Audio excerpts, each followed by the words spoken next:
Good morning, everyone, and thank you for joining us again on Morning Markets from True Potential. Today, we'll look at asset market performance yesterday and just reflect on some of the key points of note.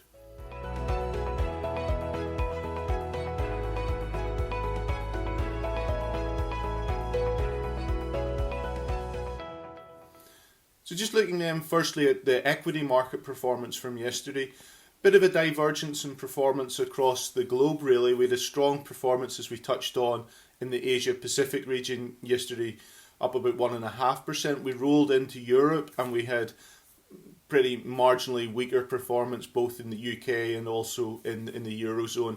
Indices down 10 to 20 basis points over the course of the day. Rolling that into the US, we had a better performance with the S&P 500 up about 80 basis points in the day, the Nasdaq 1.5%. Part of that divergence in performance is being attributed to the testimony of Janet Yellen yesterday going through the confirmation process in the US.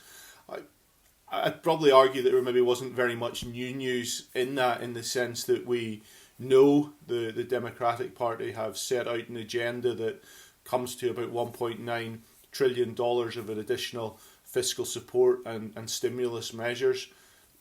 Maybe one of the aspects of the testimony that was slightly different, maybe unexpected, was a discussion around the issuance of longer dated Treasury instruments. So we know at the moment the US issues up to a 30-year duration, so 30-year bond. They could potentially consider going longer, issuing 50 or 100-year debt. That's something that other countries have done. It's something that has been discussed in the US in the past, but really it's not really got off the ground. Maybe now is the opportunity to try and lock in some longer term financing at lower rates, provided there is investor demand for it. So that's something that we'll watch over the coming weeks and indeed months to see if that gains any traction. It hasn't in the past, but now might be the time for that.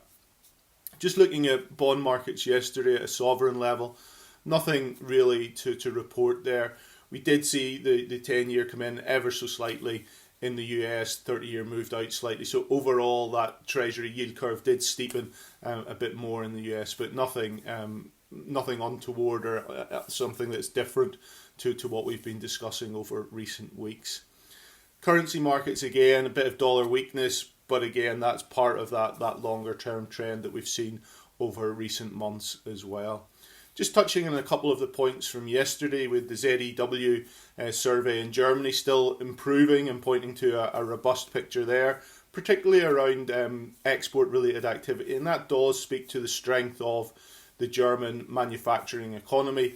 It's tied into global trade and that improvement in global trade that we have been seeing as manufacturing has started and continues to recover.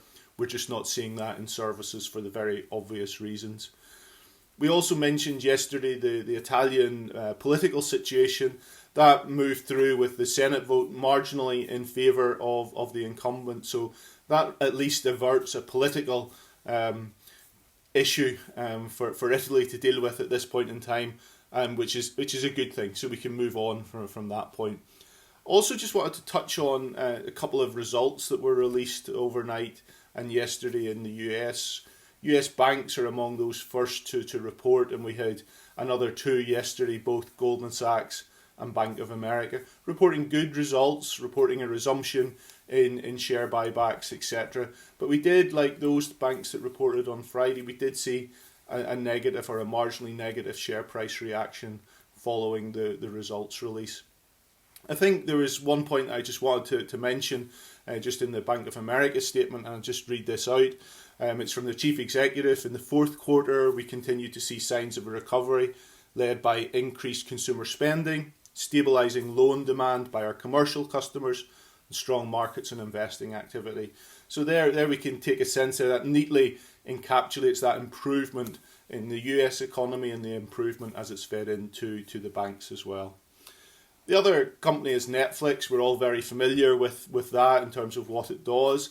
I think key thing that came out of the results there, and there was a strong share price reaction after ours, was that the business doesn't feel that it needs to use debt to borrow further money to develop its content strategy. It believes it's now more in a self-fulfilling strategy and trajectory, and that will allow them potentially to start and return capital to shareholders by way of share buyback.